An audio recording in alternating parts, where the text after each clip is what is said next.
I had indicated that we are starting a new chapter of the team. And that chapter starts at your page 21 of your statement. And you deal from page 21 with the establishment of the Political Killings Task Team. You indicated at the start of your testimony that the Political Killings Task Team is one of the key topics that you wish to address in the course of your testimony. You indicated that there are two in the main, but this would be a starting point. That starts at page 21. From paragraph 50 to paragraph 71, you deal with the establishment of the Political Killings Task Team. And I would like us to start the conversation from that point. So if you could narrate how the Political Killings Task Team came about, under what circumstances, when, and then we will subsequently look into its operations once established. Thank you. So if you could start on the establishment of the task team itself. Thank you so much, Commissioner. We know that the province of KwaZulu-Natal, historical, that has been a problematic province with regard to political violence, which dates back to the days before democratic South Africa. And that problem remained, although it had subsided prior the establishment of this team, but it started rising again, and we started seeing the leaders of our country being attacked in different levels, which then necessitated an intervention from the SAPS and the executive in terms of trying to mitigate the threat of attacks to our political leaders. And we know of the task team that was established back in 2018. But this Political Killing Task Team has its genesis in a previous task team that was established back in 2011. And this was done following the resurfacing of the killings, as I said, in the province of KwaZulu-Natal, which was dominant at the time. And these killings in the province of KwaZulu-Natal had led into the establishment of, or the provincial government in KwaZulu-Natal, establishing a Morane Commission of Inquiry, which was established in 2016 by the Premier of the province, Premier Willis Mkhwanazi. And when this team started at the time, 2011, to look at specifically on cases that are involving the political leaders in the country, and with the aim of making sure that at least they can bring the perpetrators of these crimes to court. General, you referred to intra-party killings. Do you want to please explain that? Commissioner, in the main, in 2011, we saw the different political parties applying or employing different strategies in terms of the employment of their candidates for different political positions. A typical example, it has been a well-known practice in the country that for one to become a councillor, he has to go and campaign. And through that competition of campaigning, when people vote for you, become a councillor. So the same when you become a mayor, executive mayor, same rule applied. But when that strategy changed by the political parties deciding of who should be a councillor, who should be the mayor of the municipality, it became a conflict amongst the members of the same political party, where one person will have enjoyed the majority from the society, wanting to elevate that person to the position of being a leader of society in that particular locality. But the executive of the political party will take a decision that, regardless of popularity of that individual, but they choose another person to appoint as a leader. And the one who's popular, of course, will feel aggrieved, and the fights then started within the same political party. So that is basically what we're trying to communicate here, Commissioner. Please continue. Thank you so much. So the Morane Commission, which then was established, did confirm that these many assassinations were linked largely to corruption within local government, especially tenders. So you could imagine the one who is in position of authority as a political party leader or as a leader of society has some kind of influence over the issuing of tenders. And the business people that want to get tenders, they will always be friends with the one who's got an executive authority over that municipality or different provinces. And as a result, that corruption became the center of these incidents of threats, attempted murders, as well as murders. And the key recommendations that came from the Commission is the one that brought about the creation of the independent structures, which include having a designated focus from the South African Police Service in terms of investigation of these cases. And that's why then the South African Police Service responded by creating a team. But, Commissioner, that did not stop. We then saw more of those incidents happen up until 2018, when the President of the Republic decided that the efforts from law enforcement, being the South African Police Service alone, or the Minister of Police at the time, guiding or directing the interventions to try and mitigate this type of crime. It was then important from the present point of view that the police must not work alone. Therefore, the police must put the efforts together with other ministers within the cluster in order to be able to have a focused intervention in terms of trying to mitigate these incidents of political violence, if we were to call it. And as a result, in 2018, the President of the Republic appointed an interministerial committee, which we refer to as an IMC. I want to emphasize again, Commissioner, that the President of the Republic appointed an interministerial committee, which we refer to as an IMC. This committee constitutes of different ministers within the cluster. That will include the Minister of Police. It will include the Minister of State Security. It will include the Minister of Defense. It will include the Minister of Justice and Constitutional Development, and the different entities that are within the security cluster were also represented, including state security. So all these ministers, they form that which we refer to as an IMC. And the Minister of Police was appointed as a chairperson of the IMC. So it was the IMC that was mandated to relook at how best can the law enforcement, together with other agencies within the criminal justice system, can put a best possible solution to the incidents of political violence as it was experienced then.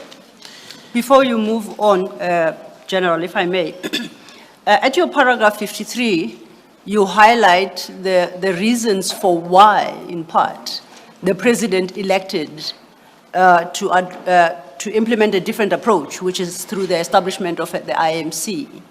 Could you highlight what were the challenges with the task team then, as established from 2011, that informed the President's thinking to establish the IMC to address the same issues that the task team was engaged with? Commissioner, the work, as I said, from 2011, when the Minister of Police then, together with the National Commissioner, designated specific investigators to work on the cases that are involving the political leaders, it became evident as these incidents were continuing, it became evident that the success of that team was not good enough. There were many challenges. Part of it that was contributing to the challenges was the slow progress in terms of arrest and the very poor conviction rate that was experienced at the time. And as I said, that is why the president felt that whatever intervention that the Minister of Police alone have implemented is not sufficient. Therefore, a group of ministers must come together and look at whether this work that needs to be done, can it be done in a different way than how it was done back then. From paragraph 55 then of your statement, you look deeper into the functioning and the work of the IMC. Could you take it from there? Commissioner, as I said earlier in my introduction, that I had occupied different positions. One of them was, which I mentioned, was 2018, when I was deployed in the province of KwaZulu-Natal as the acting provincial commissioner. I had a meeting with the management in KZN at the time as a provincial commissioner, and that was held in May 2018, where the deputy provincial commissioner was responsible for investigation, Major General Nhlanhla, together with his team. They briefed me about the work that was done by the team up until that period, 2018. And from there, there was then a briefing that was arranged in order to brief the IMC, and that meeting took place in June, or was held in June, where these group of ministers came down to the province, and I gave a presentation to the ministers with regard to the investigation, because when the Major General Nhlanhla gave me a presentation together with the team, we had to analyze the challenges that the team has, and to be able to see whether is any areas of improvement that we could initiate in order to assist the team going forward. General, I apologize. I see that what you are testifying to now is in regard to the meeting of the 11th of June 2018. Can I take you at paragraph 50? Can I take you a page back to paragraph 55? Paragraph 55 seems to suggest an earlier meeting of the IMC. Is that correct? That is correct.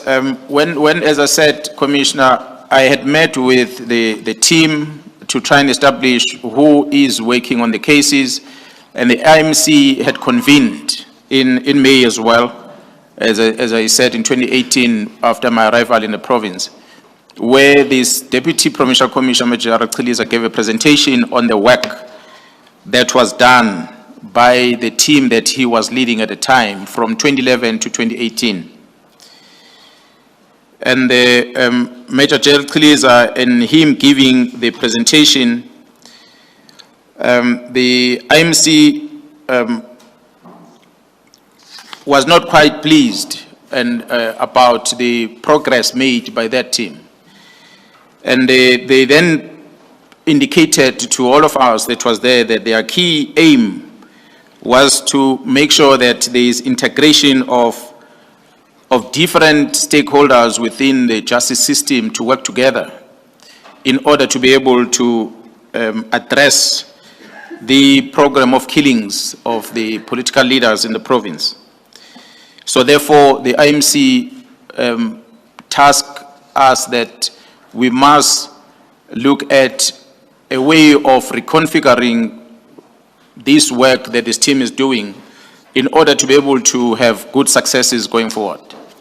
And that's when we then had to start reworking on a different plan, which the IMCs were not necessarily involved, because theirs was to make sure that there would be a successful work done by all structures within the criminal justice system to prevent or mitigate this incident. So IMC required an extensive investigation into the program, as well as analysis of the solutions deployed by the team in order to be able to mitigate these crimes. Then, to the point you were making, you are then, it then leads you to the IMC meeting of the 11th of June. You deal with that from your paragraph 58.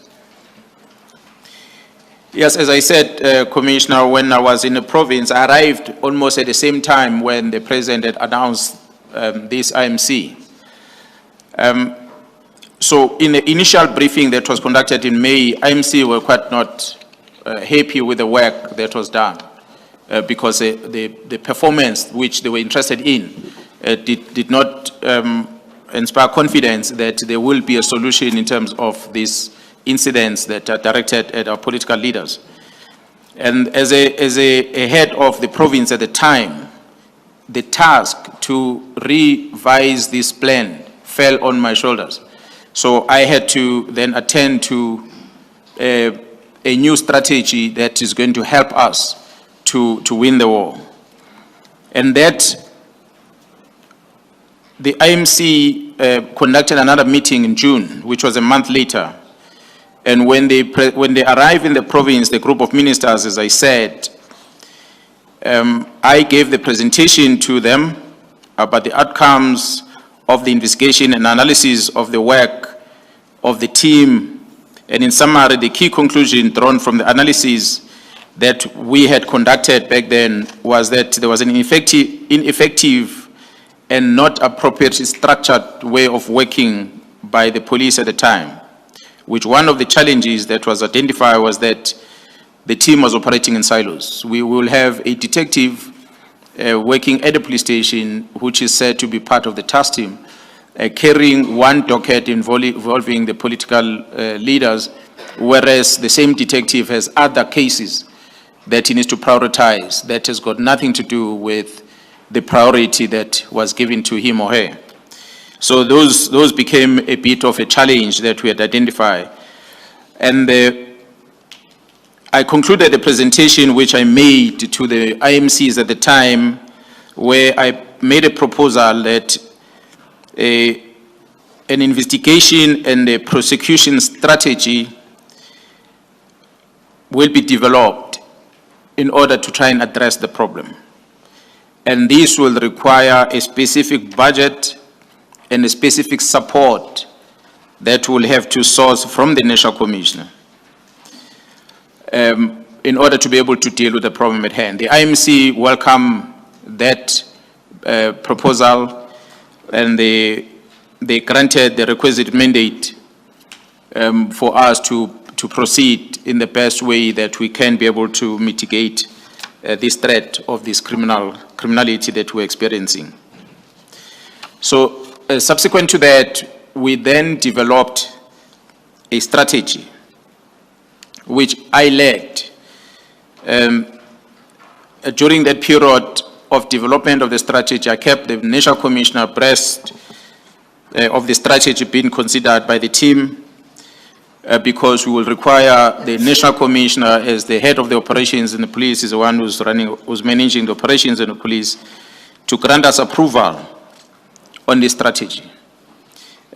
So we kept communicating with him as we were developing it, and eventually the National Commissioner provisionally approved the operational approach and the strategy that we had developed in KwaZulu-Natal. And this strategy was then submitted formally, which is a strategy that was proposing the framework which will include the cost of implementing. And this strategy, the submission that we made, which I signed to the National Commissioner at the time, went through different levels in the policing, of recommendation, because as I said, Commissioner, there was going to be a cost implication associated with this. Amongst, if I may indicate, the cost will include the deployment of other specialized units or police officers from different provinces and with different expertise that are going to assist KwaZulu-Natal in order to be able to carry out this task. So therefore, there was going to be a cost associated with that. So we submitted this to the National Commissioner. The National Commissioner approved it. Thank you, General. At paragraph 60 to 62, you mentioned specifically a document there, and you indicate that it is annexed to your statement as annexure MK4. You call this document Implementation Plan, Investigation of Political Related Cases, KwaZulu-Natal, from 2018 July 01 to 2018 December 31. That you do at your paragraph 60. And you say that document you attach as MK4 at paragraph 62. Is that correct? That is correct, Commissioner. Can I then refer us to that specific document? It's numbered MK4, it's page 139, Commissioners, of the witness statement. General, if you could turn to that document and confirm that that is the document that we are talking about. It is correct, Commissioner. This is the document I'm referring to. Now, in this document, I see that the first page addresses the question of the purpose of the strategy that is set out in this document, which I think is what you have articulated to the Commission already. I would like to draw your specific attention to page 142 of that document. You indicated to the commissioners that your strategy involved a different operational approach to the problem then plaguing KZN. I would like you to talk to us about the specifics of this special or operational approach and plan, and take us through the nature of the plan, the makeup of the methodology, and the management of the would subsequently be established political killing task team. So if we could start at page 142.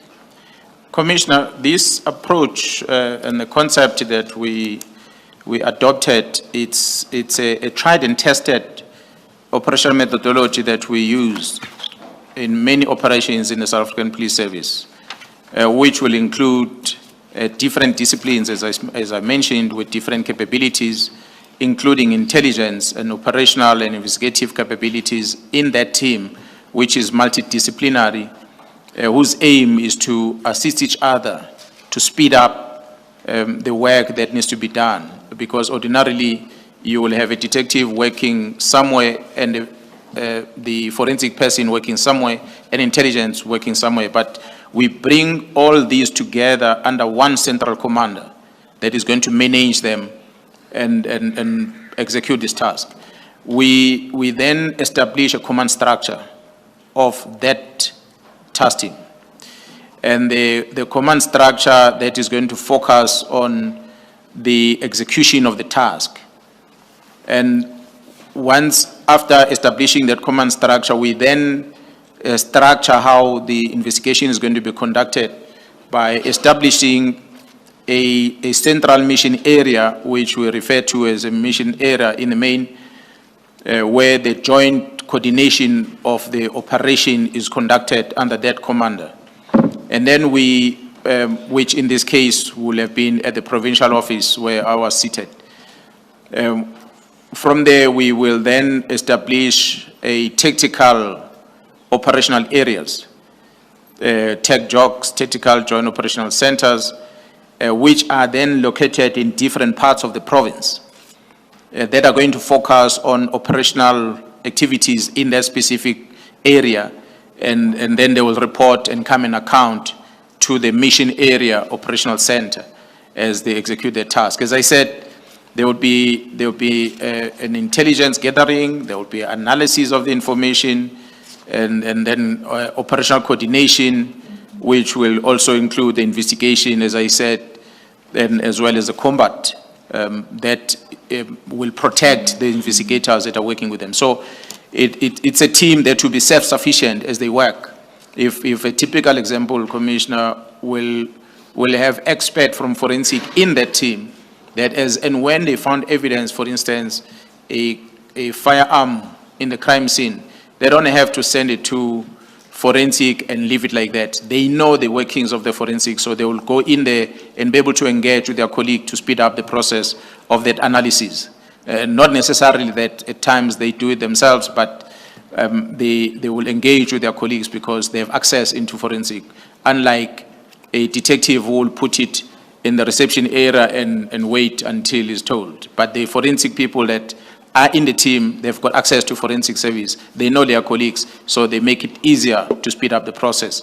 And an access to some intelligence resources that we need, because it's allocated there and they are able to perform the work that they're supposed to do with speed, and then be able to engage with the prosecutors that are going to help them guide the investigation from the start, to speed up the process, that you don't investigate and you finish and you think you're ready for trial, you go to the prosecutor and you start querying some things on the docket.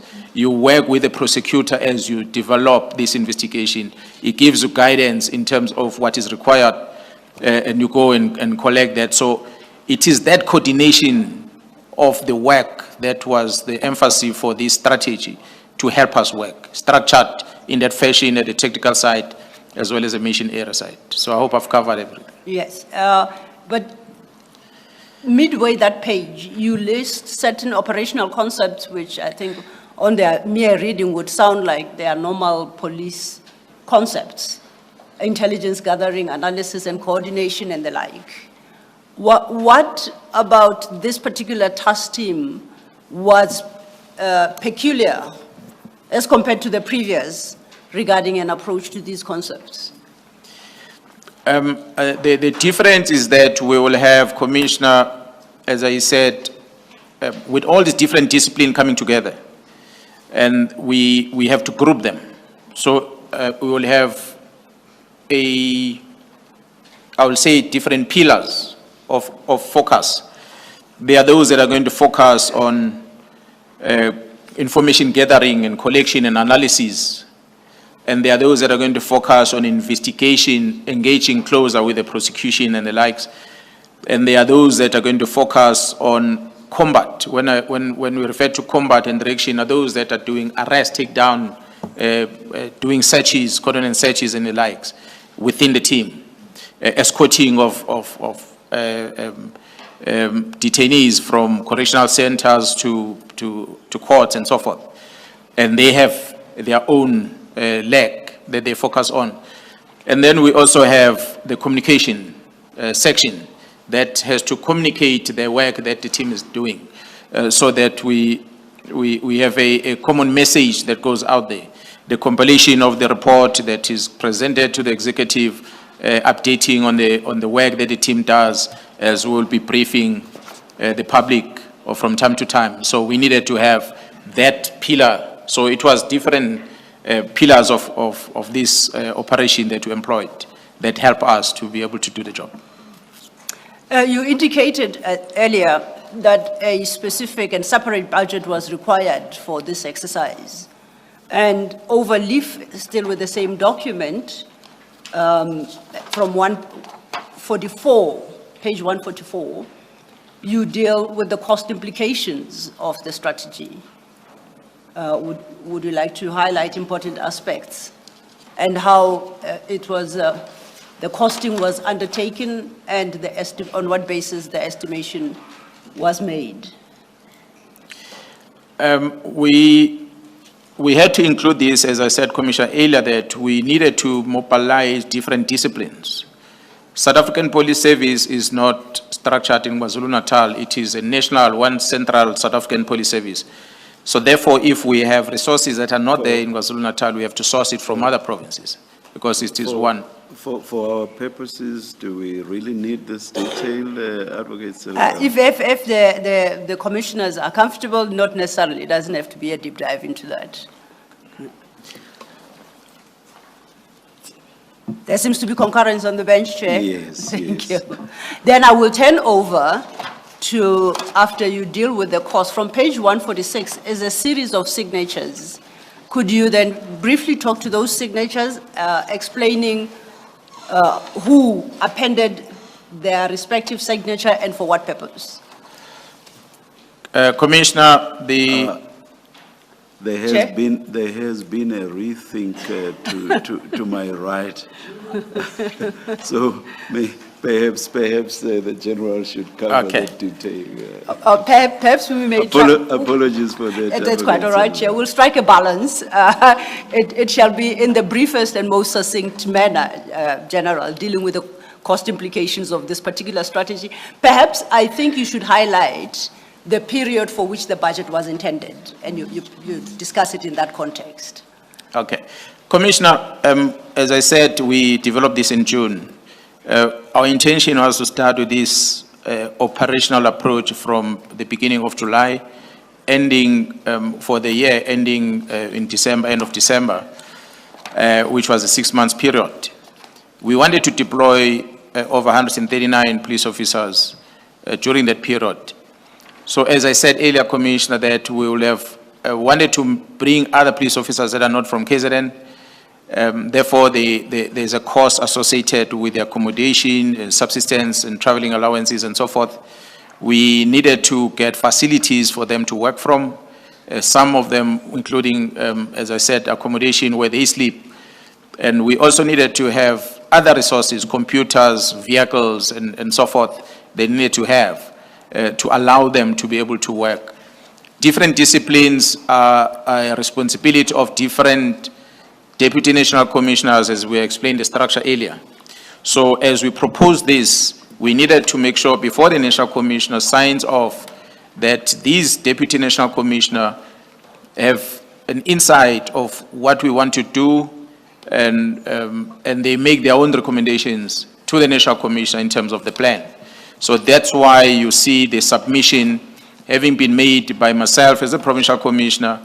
The first person that signs on there was the national commissioner, the deputy national commissioner was responsible for policing at the time, Jaron Masimula, who is now a national commissioner, but at that time he was responsible for the left block on the structure that I showed earlier on policing. And the next one that signs off was a deputy national commissioner, Lieutenant General Tsumane, who was responsible for the middle block, which is in investigation of the police. He recommended that. And the third person that signed was the head of the DPCI, the national head of the Directorate of Priority Crime Investigation.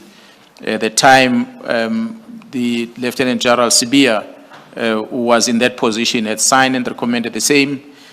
And we then had to get from the corporate side, where the budget was sourced from, a deputy national commissioner was responsible for asset and legal service, where we needed this resource from. General Vuma, Lieutenant General Vuma, has signed also the recommendation of this, which means all the deputies that have different roles in terms of supporting the team signed this application, and it was then approved by the national commissioner for us to be able to do the work. And if I then can take you to page 146, under item 7, you have listed 2 recommendations. Would it be correct to interpret the signatures appended to be in support of the recommendations as set out in item 7? So if you could first read out those recommendations, and then you may respond to my question. Commissioner, in understanding the roles of all the people that we want them to approve, and as well as what we want to do as this team, was to implement the strategy to investigate and prosecute perpetrators of political-related cases. We needed that strategy to be approved first. That's why we'll need people that are responsible for the operational side of policing to satisfy themselves that is this going to achieve the results or the work that is expected. So that was the first recommendation, where we were focusing mainly on the operational side. We're requesting the strategy to be approved to investigate and make sure that there's a prosecution. The second recommendation was for the project to be approved and funded from the national budget on the estimated total cost that is reflected to be managed at the province of KwaZulu-Natal. So we were asking because we understood as a provincial commissioner that there is a budget dedicated, allocated by the CFO for policing in the province, which is already prioritized for police stations to service the communities out there. So this is a project that we are proposing on the side. That's why we asked that the national office allocate a budget specific for that, so that we don't interfere with the operational budget. So the approval as a result and the allocation of the budget came as a result of these recommendations that we made. So effectively, the approval then was for the establishment of this task team in the manner proposed in the plan, and that the cost, the operational cost of that task team would be met out of the national budget and not the KZN budget. Is that a correct interpretation? That is correct, Commissioner. The funding, the total funding of this political task team came from the national budget. But how it works in government, the cost center being a province of KwaZulu-Natal, the national office will move that money to KZN, but ring-fence for the project. So KZN province will not use that money for anything else except that project. So that's why we have to account on it from time to time. So we had two accounting in the province. Accounting on the normal budget is allocated for the running of the province on one side, and then we account on the project on the side. Okay. So now we are at a point where the plan is developed and costed and has been approved by all divisions, including the National Commissioner. What happens thereafter? And we are now at your paragraph 64. As I said, Commissioner, that the plan was approved, and this was presented to the IMC. You'll recall that, Commissioners, we said we submitted this and as early as in June to start this work in July. National Commission approved this thing on the 18th of June, and the work started beginning of July as it was envisaged. We had seen the IMCs in earlier before the work started. The IMCs came down to the province to come and monitor the work, whether is the work that has been done as we had promised them that we are going to develop something else. They came in September, where the National Commissioner then was also present, where the presentation of this framework, which was approved by the National Commissioner, was made to the IMCs, for the IMCs to be able to understand that which we had proposed and that which we are already doing in order to be able to meet the requests, the expectations of the interministerial committee. I understand from your statement then that as at the 13th of September 2018, the IMC supported the strategy and the approach as set out in the annexure under discussion. That is correct, Commissioner. The IMCs were quite happy with our approach and what the National Commission has approved and funded and the execution that was already taking place. I take it that the IMC, being a formal structure, would record its meetings and discussions in a formal document such as the minutes. Those are not attached to your statement to back up your claim that this approach was supported by the IMC. Would you like to inform the Commissioner why that is the case and whether those documents exist at all? Commissioner, the IMC, each time they came down to the province, they will have a secretariat that will be taking minutes of the presentation that are made to the IMC. And we'll hope perhaps if the commission will want to invite some of those individuals that are involved, they are free to do so. But I believe that at the office of the minister is a person who was Minister of Police, as a person who was the chairperson, and the secretariat came from that office. These minutes should be available for the commission to access. Do you know what is the security status of those minutes? They would most likely have been classified. To what level exactly on the classification, I'm not so sure. But they will definitely be classified so that they're not easily available. But if they are declassified, of course, the commission will be able to access such minutes. For the record, I'll state that the process, the Secretariat and the evidence leader have started the process of declassification. A request has been put in. It's a number of minutes. And if and when that process of declassification is finalized, same shall be presented and submitted into evidence. To the extent that may become necessary, perhaps on General Mkhwanazi's return, he can then complete this point around the support by the IMC through this implementation stage. Thank you, Chair. You introduced thereafter another document from your paragraph 67. Could you tell us what, after this plan was accepted, what happened within the task team and its approach? Commissioner, I must indicate, as I said earlier, that my term in KZN as the acting provincial commissioner was for a year, 2018 to 2019. When we started in 2018, we had appointed different individuals to be responsible for the management of this team. I said earlier, commissioners, that in our operational approach, we needed to have the command structures that are solely dedicated to run that project. So the leader of that team at the time was a Major General Ramatswele, who was the person responsible, accounting to me, of course, as a provincial commissioner. And we had two individuals, which were brigadiers at the time, who are now generals, both of them, that were assisting this Major General Ramatswele to manage this project. But the one that I want to highlight in the main, amongst the two brigadiers, is the Lieutenant General Khumalo, who's now a head of crime intelligence as well.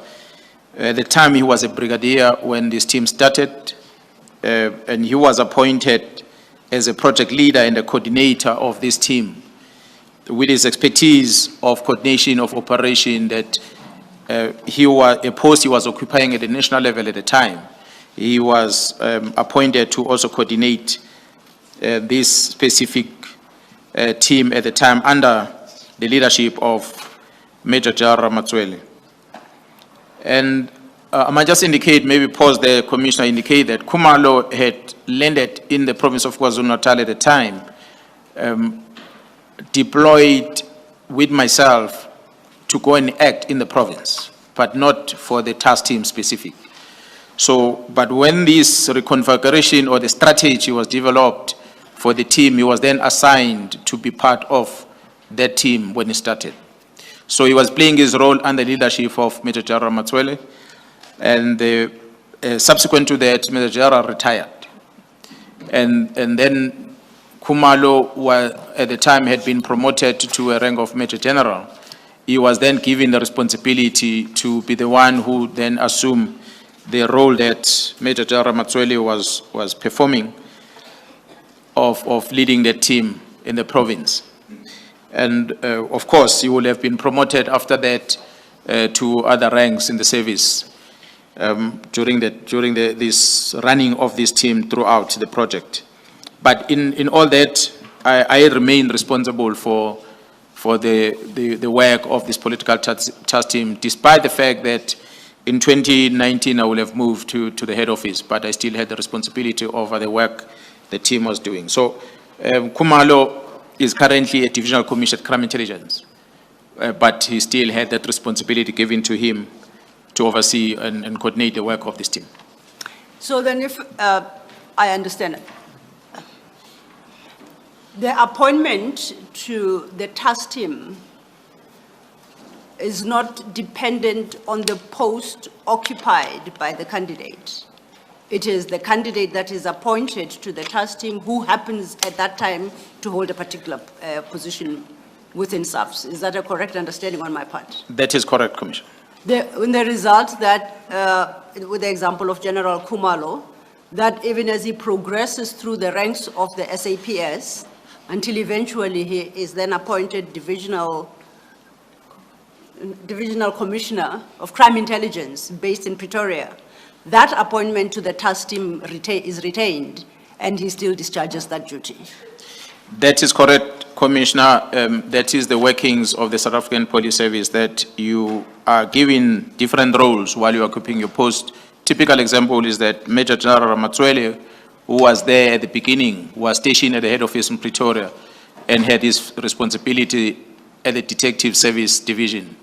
They were still carrying out the task while also managing the team on the ground. And the comprehensive strategy you reference, you have marked MK5 in your statement at paragraph 67. MK5 appears from page 150 of your file 2. You say at 150, it's a summary of the strategy, is that correct? The comprehensive strategy, as you term it. That is correct. And is there anything you would like to highlight about this comprehensive strategy? I take it that it is an improved version of the original plan that we spent some time discussing, that was approved by the IMC, am I correct? That is correct. Any specific highlights that you would like to make in respect of this document without necessarily going through it page by page? The highlight that I want to bring to the attention of the commissioners is that, as you're going to be seeing on this document, specifically, I think page 157, you'll notice that even on the document itself, it's got two badges that are reflected there, the one of the South African Police Service, as well as the one of the National Prosecuting Authority. So it then became a joint effort as we put this strategy together, that you could see it is no longer the South African police operating alone. It is now a joint operation to execute this task, and in order to make sure that that which is expected by the IMC is realized. And I see at your page 157, it's an organogram. You have on the one hand, we hope to be able to project. On the one side, we have Major General S.D. Khumalo, and what appears to be his counterpart, Advocate E. Zungu, and designation given is ADPP. The head of the NPA in the province, KwaZulu-Natal, was acting at the time, and that was Advocate Zungu, who was the head of the prosecution, who since she is now Advocate Harrison, and she is now not acting but a full-time director of the public prosecution in the province. So she was occupying that position and coordinating with the team and making sure that whatever that is done by the team is coordinated between the two. So then, to your left, under Advocate Zungu and those blue boxes, is that the contingent from the office of the DPP? You have Advocate Govender, Advocate Ramopa. On the right side. On the right side, that's right, yeah, right side. So. Yes, that is true, Commissioners. What you see below Khumalo and Zungu, it's a team from the police as well as the prosecution that work together in carrying out this task. And is this the integration you speak of when you describe the political killings task team as an integrated multidisciplinary unit? That is correct, and that is what the IMC were expecting. That's what the IMC was expecting.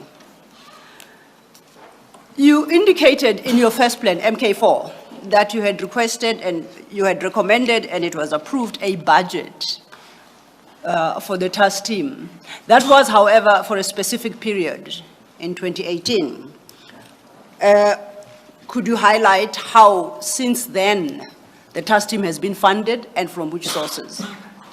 Commissioner, the team has been funded periodically. Each time we make submission on annual basis, and we envisage that maybe the work that they are doing will most likely be concluded at a specific time. That's why we'll project the operational times. And unfortunately, the workload keep on increasing. And the successes of the team demanded that there's a continuation. That is why our initial request that we requested that this fund be coming from the national office dedicated specifically for this project continues. So each time we make a new submission, we request the new funding, and the funding is allocated and the team continues. Ever since the inception, that's how it's been functioning. It has never touched the budget of provinces or specific units, but it was a specific allocated budget for the team. You say you make submissions and you seek approval from who? Who do you make the submissions to? Whose approval do you seek? It's always a national commission that will approve the operations of this nature in the South African Police Service. So the different levels, which will include critical, the Chief Financial Officer of the South African Police Service, who must then indicate the availability of funds. At times, we'll get funds not exactly as we ask for. We will ask for 1 rand, they give us 50 cents, typical example. But the CFO has to indicate to the National Commission that there is money available to carry out, to finance this project for this period before the National Commissioner can approve that. And is this process of seeking approval, is it a formal process in a sense that it's reflected in formal documentation of SAPS, or all it takes is a call from yourself as a provincial commissioner to the national commissioner? How does it work? Commissioners, state money has to be accounted for. So we have to follow a formal process to do this. That's why when we make a submission and the budget is allocated, we'll have started in the middle of the year. We did not foresee what we're going to need in the following year. But as the years progresses, we're able to project that in the following year, we're going to need X amount of money for this. We make a submission. And when the budget is allocated by the CFO, it's going to be declared in the books of the organization as we present before the oversight committees, be it Auditor General of South Africa or the Parliament. They get to know that the specific budget allocated for this project and the outcome of the project is also presented to those structures in order to justify the money spent. So is it your point that there is a written record that can be obtained for all the approvals sought and granted and the budgets allocated for the task team in each successive year? That is correct, Commissioner. Turning then to page 26 of your statement at paragraph 21, you talk about the concept of formation of task teams and how that is normal within the South African Police Services. Could you briefly put us through that? Commissioner, the establishment of the task team within the South African Police Service, it's a normal operational response that we employ in order to address a specific issue or challenge that we experience in the country. And these task teams are constituted at the provincial level by the discretion of the provincial commissioner, and some of them are initiated in the national level by the discretion and approval of the national commissioner. Political Killings Task Team is one of many of such projects-based interventions that we employed in the South African Police Service. I might indicate that we have 11 of them at a national level that I can make a reference to. Political Task Team is one of those projects. There are many others, of which some of them are predating the date when the task team started, that have been in existence in the South African Police Service. Operating in different provinces include Gauteng, Western Cape, Eastern Cape, Mpumalanga, Limpopo, as well as one that is running across all provinces, which is coordinated at national level. You draw a distinction between what you say is a task team established at provincial level, and you distinguish that from the 11 which you term national priority intervention operations, of which the task team is one. What is the difference between the two categories? The provincial and national. No, between this national priority intervention operations, of which the task team is one, and the other task teams established within the various provinces. In the main, largely, Commissioner, as I said, they are established in order to address a specific problem. What we see in the main is that those that are established at the provincial level don't have a budget. They work from the operational budget that is within the province. There's no specific allocation budget for those. But the ones that are established at the national level will form the priorities of addressing a specific problem in the country, which might be confined to a specific province. And therefore, the national level intervenes. And in majority of the time, or largely, there is funding that comes from the national level for these type of projects. And largely because these national projects will include police officers that are coming from the length and breadth of the country to go to a specific area where the problem exists. So if the problem is here in Gauteng, it might require the mobilization of resources from other provinces to come into Gauteng and work with the Gauteng. That's why the budget has to be made available for that purpose. But one in the provincial level, most likely going to work from home. So you just drive, instead of going to one station, you go to another, you do the work, you go and sleep at home after that. So the one at provincial level does not necessarily have any financial implications. Okay. In the next few paragraphs, you deal with aspects you have already covered, including the organogram within the task team and the coordinating structure. At page 29, that is the structure we had on the wall. That is the prevailing structure as we speak today. That is correct. That is what the team is using currently. You deal from page 30 with the fact that the public killings, political killings, task team, my apologies, operates in KwaZulu-Natal, and at paragraph 83. You say it operates at KwaZulu-Natal and the Eastern Cape under General Khumalo's supervision and directed by the National Steering Committee, the IMC, and the President. Now, one, could you explain what you mean by the first statement that it operates in KwaZulu-Natal and Eastern Cape, if you said its original mandate was to address the political killings within KwaZulu-Natal? General, before you respond, have you explained to us what the National Steering Committee is? If you have, please forgive me, just repeat what that is. Commissioner, thank you. If I invite you again to number 80 on my statement that shows the structure, that there is a steering committee that is reflected there. The steering committee, it's a coordination structure that looks at the performance of the team. And this one that is reflected here is at the provincial level. So which means the people who are not necessarily part of the day-to-day operation will come and receive presentation and assess the work that the team is doing and be able to guide if there's areas or challenges that the team is experiencing.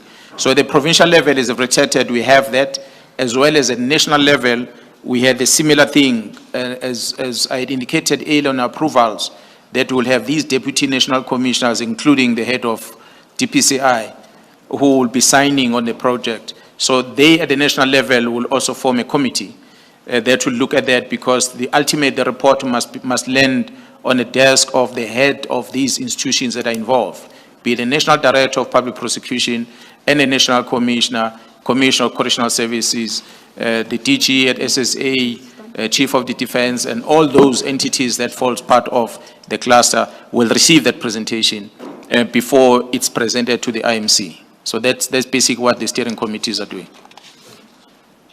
Now Okay. you may respond to the question that was asked by the evidence leader. All right, you. thank you so much. Commissioner, the political killings task team is referred to all the time as a KwaZulu-Natal political killings task team. It was established, as I said, by the National Commission of Province KwaZulu-Natal and supported by the IMC. I think as a result of how they land in the Eastern Cape, it was a result of their good performance. You will see the success rate that this team have achieved, which then caused a problem for themselves, because then the state president had received complaining about incidents that had happened at Fort Hare University in the Eastern Cape, where there seems to have been challenges with regard to the investigation of those incidents that were happening at that university. And there was a direction that this team must also take responsibility on investigating those cases. That's how they landed in the Eastern Cape. Sorry to interrupt again. At the end of paragraph 93, you actually do make the point about the success of the task team. The last sentence reads, the PKTT thus has a demonstrably unmatched success rate. What I'm interested in is this: what is the comparator? One can only meaningfully talk of unmatched success if there is a stated norm or comparator. What's that comparator? Commissioner, I will not necessarily be able to give the figures at this present moment, but the detection rate as prescribed has a standard that is set, which is a performance target, that both the police investigation in terms of detection rate for the successful prosecution is measured. It appears in our books that we present, which is managed under detective services. And then also the success rate within the NPA themselves, they've got their own measurement target that they have as a department that they account for in terms of their annual performance plan that they throw and present to Parliament every year. So combine the two when you look at how the team performed, both on investigation and detection, successful prosecution, as well as you compare that with a normal investigation work that is done and prosecution that is done by the NPA in courts. And this one, detection and prosecution rate, success is higher. We can make those available to the commissioner, so we're able to draw comparison. Thank you, Chair. I stopped you mid-sentence, General, so you may continue where you were. Yeah, I realize that the commissioners have read this statement, so and in fact, because the chair jumped a couple of pages ahead to your conclusion. So yes, I agree with you. It's demonstrative of that. But then if you could take a step back. Yes. The issue we're dealing with was that you indicate that this political killings task team was established to deal with political killings in KZN. At your paragraph 83, you then suggest that it currently operates in both KZN and the Eastern Cape. And I wanted to understand how that came about. As I said, the task team was established and it accounts to the steering committees. So when the direction came that they must go to the Eastern Cape, it will have came through the normal channel, a project leader getting a directive from the steering committee that will have received this directive from the IMC. The IMC will have been requested by the president to see to it that a similar intervention is done in the Eastern Cape. So the IMC felt instead of creating something new, we already have something that looks to be working. They approached the National Commissioner or the National Steering Committee to say, can we move this thing over there and see how it can work? And that's why the National Commissioner and the Steering Committee agreed that they are going to direct a project leader to move over there and be able to assist in the Eastern Cape. Okay. From paragraph 85, you deal with what you term successes of the PKTT. The next couple of pages reflect quite a lot of statistics. Not inviting you to go into the statistics themselves. I think you have persuaded the chair as to the successes of the PKTT. But the issue I would like you to highlight, and I'll take you like paragraph to paragraph. Starting then at paragraph 87, you indicate that from 2018 to date, the task team has been assigned responsibility for approximately 612 dockets. So that's over a span of more than 5 years, about 7 years. It is your description of the dockets set out in paragraph 87 I would like you to spend some time on. You indicate that this includes 333 dockets concerning politically related cases. I think by now we are clear what that could be, like the political killings in KZN. You then say there are 90 parallel cases. Could you explain to us the concept of parallel cases? The parallel cases, Commissioner, will be cases that are of a high profile that might not necessarily meet the criteria that have been laid out on what the team must focus on. However, they might be of such a significant to the province, largely for us to have a focused investigation on those cases. When the team started, we drew up the category of cases that the team must deal with. Largely were cases that were related to the political killings. But because we understood from the Moran Commission that the motive for these killings in the main were tenders. So, and the people that were affected in the main are the municipal managers, the CFOs or municipalities, and as well as different departments within the provincial government that end up being exposed in these matters because they are not awarding a tender to the place where some people are expecting them to send it to, which might be politically driven. And you'll find that while we are pursuing that, maybe the family relatives of such individuals, they become victims themselves. Typical example, if the CFO or the municipal manager relative is kidnapped or the family is attacked and they were thinking that they are taking the political leader or the CFO or municipal manager, but maybe they attack his family and he's not there at the time.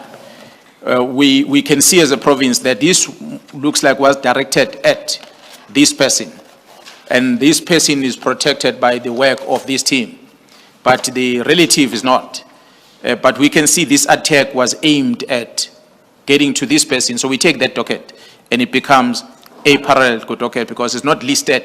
That individual who's a victim is not listed as one of the priority people that we must focus on. But because of the sheer involvement of those people in the work that a specific person that we're supposed to be protecting is affected, then we take those and they become parallel.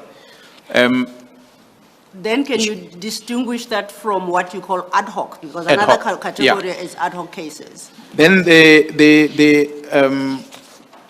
ad hoc cases will be some cases that are. No, I'm Commissioner, you'll pardon me, I mixed the two. The parallel cases, ad hoc cases, the one I'm talking about ad hoc, that would be someone related to the person we're looking for, or we're supposed to protect. That is ad hoc. My bad, my apologies for that. Parallel cases, Commissioner, will be a case where, a typical example, we're going to find a firearm that is used to murder or attack a high-profile individual who is a political figure or who's within the category of the cases that we're supposed to investigate. But when we take that firearm to forensic for analysis, you discover that that firearm is also linked to other matters that have got nothing to do with this case. Typical example could be a death of a school principal somewhere, over something that is unrelated to what we're investigating. But because we now have a firearm and the likelihood is that the suspect that we have on this case and the weapon used is also undergoing another case elsewhere. So we want to bring that case into this team so that we are able to manage both of these cases. Otherwise, there might be conflict of court dates on both sides that will frustrate the work of the team.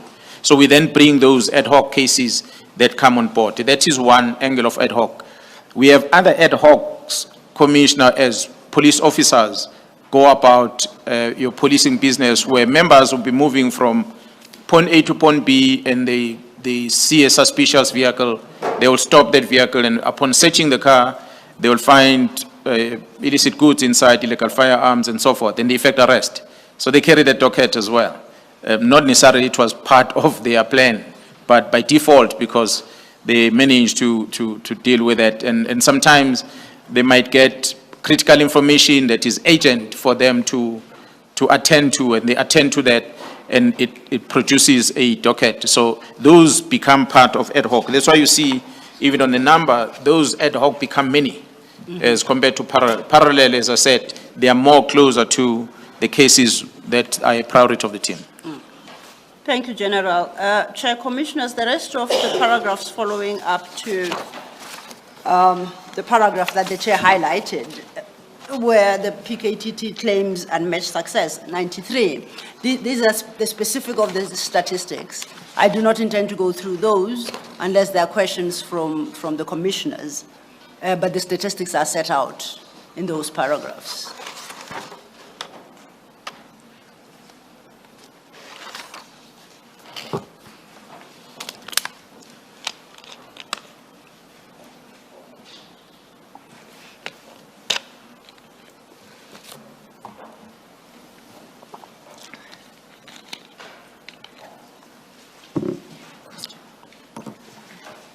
Evidence Leader Sillo. Yes, Commissioner. Can the General just complete the picture for us in relation to paragraph 87? 87. What is 87? Yes. On page 31. University of Fort Hare and the traditional leader investigations, what are those? You understood the question, General.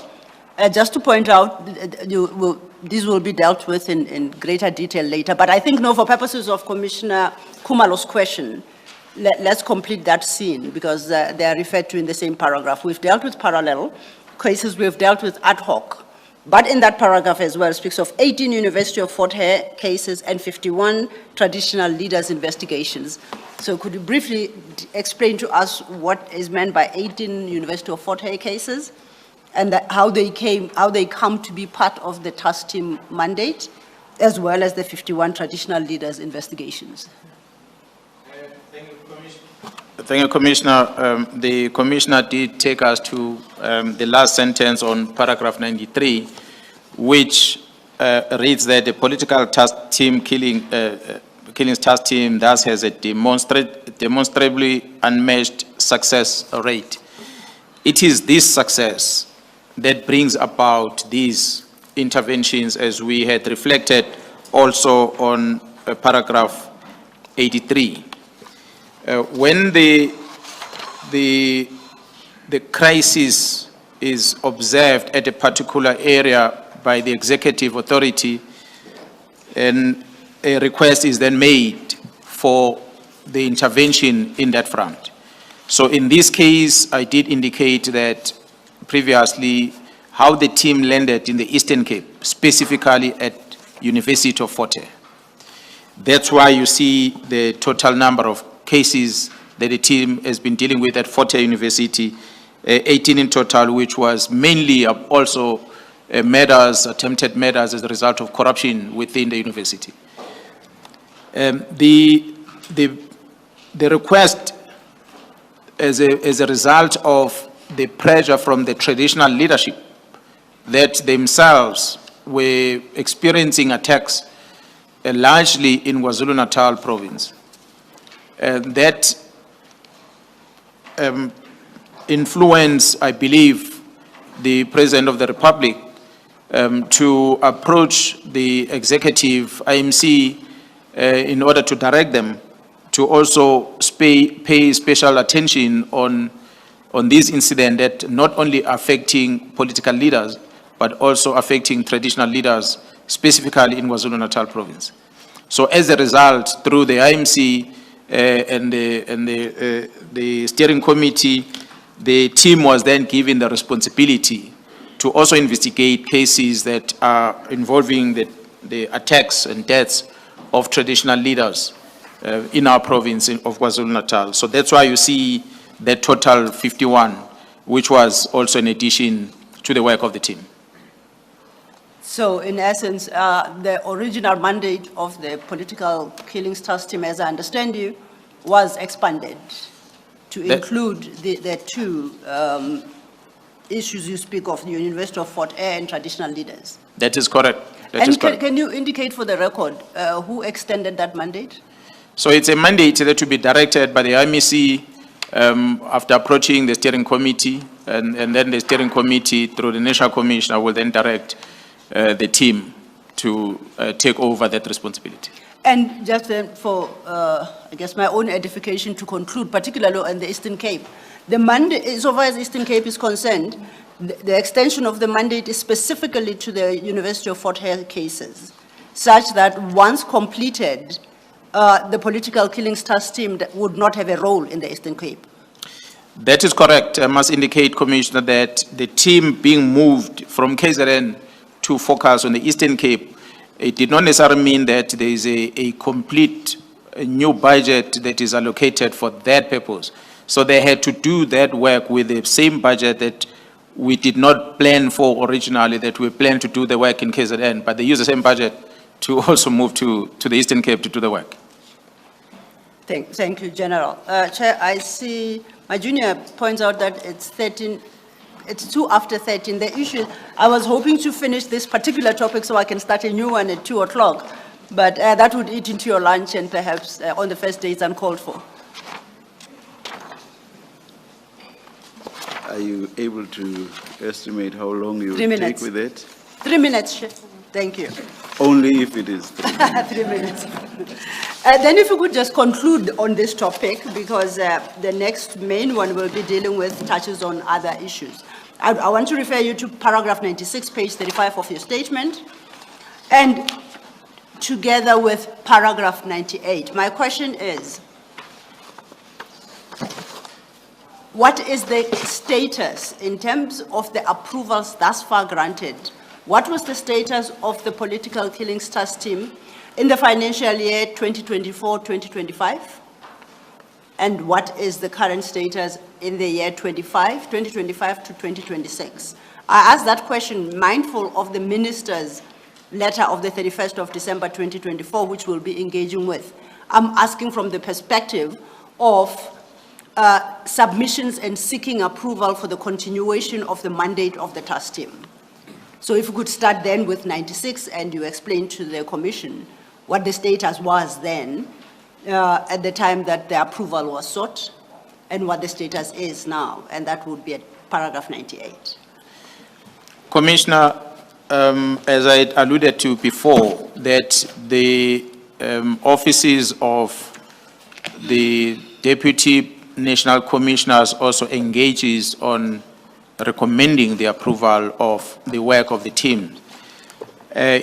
Last year, on the 16th of April, through the submission that was made for the political killings task team to continue with its work in KwaZulu-Natal for the period of 12 months, which was a financial year, and also to request the approval of the budget for that purpose, and also recommending that we retain Lieutenant General Khumalo, despite the fact that he is now appointed as a Divisional Commissioner of Crime Intelligence, but retain him to coordinate, to project lead or project manage this political killings task team.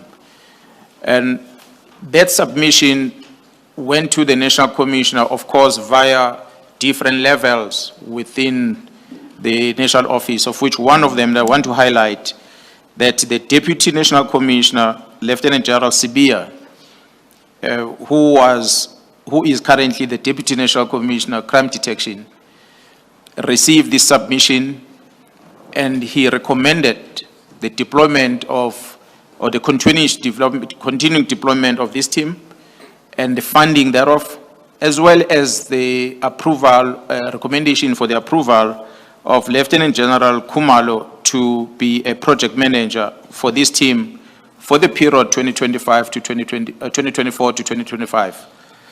And this submission was made to the National Commissioner via the CFO who allocated the funds, and the National Commissioner approved as such. So an approval was granted in April last year, which an approval will have lasted until the end of the financial year, which is March 2025. So that's what has happened in the previous year. And just to complete perhaps that point, because you do refer to the document at paragraph 96, MK6, it's a document appearing at page 171 of the bundle. And I would like just quickly refer you to page 174 thereof. Again, it's that signature page, an overleaf culminating in, I think, the National Commissioner's signature. Is that the document that you say reflects Lieutenant General Sibia's signature in support of the continuation of the task team for the financial year 2024-2025? That is correct, Commissioner. The signatures sitting on that page is that one of the project manager, Lieutenant General Khumalo, Lieutenant General Sibia is a Deputy National Commissioner Crime Detection, as well as CFO, who's a Lieutenant General Timpane of the service. And lastly, then, I referred you to paragraph 98, and now that deals with the year 2025-2026. Just to make the point, we don't have to discuss it, that you indicate that it would appear from the document that funds are available for continuation, but final approval is still awaited from the National Commissioner for the 2025-2026 year. That is correct, Commissioner. I must indicate that the 2024-2025 was for a financial year. Financial year ended in March 2025. April, May, and June, the National Commissioner had approved the task team to continue its work, albeit a reduced scale. So they remained on deployment doing the work during that 3 months that which preceded the expiry of the financial year. After that, on the 23rd of July, there was a new submission this year to the National Commissioner requesting an approval of the fund for the extended period, not for the few months. The one of April, May, June was only for a few months, but we requested an extension of a longer period, which is going to end next year, the end of the financial year. That request that was submitted to the National Commissioner requesting that further extension, as well as made a submission also to the CFO. Approval has been granted by the National, the approval of this work of the team has been granted by the National Commissioner. The team is now fully deployed to do the work.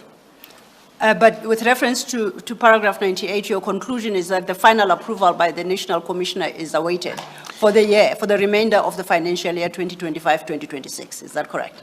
Yeah, the final approval by the National Commissioner was awaited on completion of the statement. Commissioner, maybe I'm confined to this, Okay. but because I'm a police officer, part of the operation, I'm now privy to the fact that there is financial indication also that was done by CFO on the budget that can be made available to allow us to continue with the work. So we may make the note that for 2025-26 financial year, it's also approved, the continuation of the task team. Yes, sir. Thank you. Thank you, Chair. I ate into your lunch. I complete that part of the testimony. Thank you. Thank you, General. Thank you, Advocate Sololo. Let us resume. Let us resume at 2 p.m. Thank you, Chair. Thank you.